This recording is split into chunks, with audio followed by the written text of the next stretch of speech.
নমস্কার বন্ধুরা, আমাদের সিক্রেট শেফ চ্যানেলে সবাইকে স্বাগতম। আজকে আমি আপনাদের সাথে শেয়ার করতে চলেছি একদম নির্ভেজাল বাঙালি রেসিপি, মানে কাঁচা ইলিশের ঝোল। এটা খেতে একদম গরম ভাতের সঙ্গে অসাধারণ লাগে। চলুন তাহলে শুরু করি। প্রথমে আমি ইলিশ মাছটাকে ধুয়ে পরিষ্কার করে জল ঝরিয়ে নিয়েছি। তারপর 4 পিস মাছ নিয়ে নুন হলুদ মাখিয়ে ওটাকে ম্যারিনেশন করে রেখেছি 5-10 মিনিটের জন্য।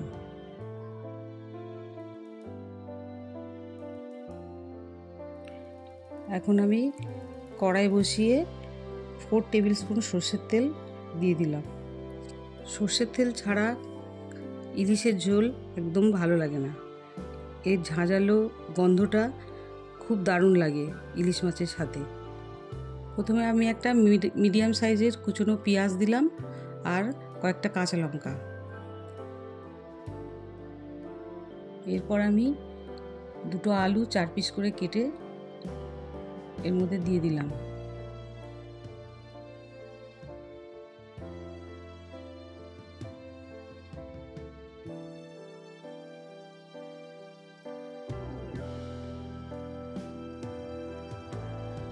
এরপর আলু আর পেঁয়াজটা ভাজা হয়ে গেলে এর মধ্যে নুন দেব আর হাফ চামচ হলুদ দেব আর 1 চামচ কাশ্মীরি লঙ্কা গুঁড়ো দেব। আমি এর মধ্যে গুঁড়ো লঙ্কা দিলাম না, কারণ কাঁচা লঙ্কাগুলো খুব ভীষণ ঝাল ছিল, সেই জন্য আমি শুধু কাশ্মীরি লঙ্কাই দিলাম। এরপর আমি একটু জল দেব, জল দিয়ে ওটাকে একটু কষাবো।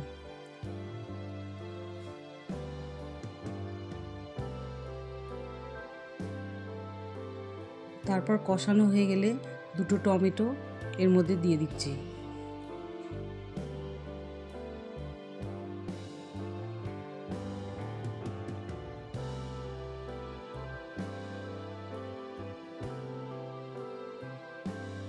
এরপর টমেটোটা নরম করার জন্য ঢাকা চাপা দেব।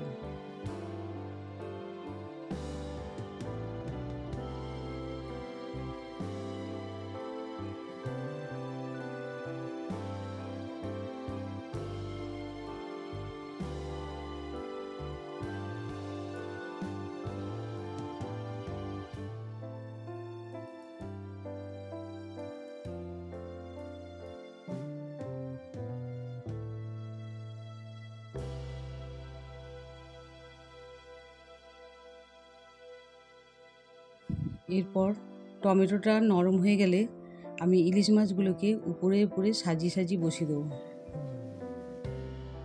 এরপর 2 মিনিটের জন্য আমি ওটা ঢাকা দিয়ে দিলাম।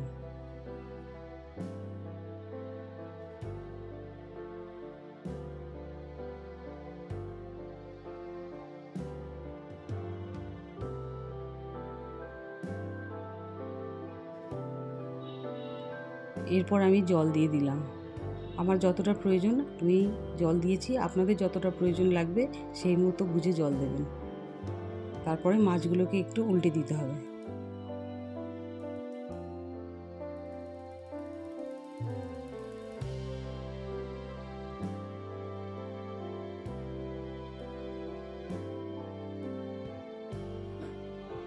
এরপর আমি 5-7 মিনিটের জন্য ঢাকা দিয়ে দিলাম।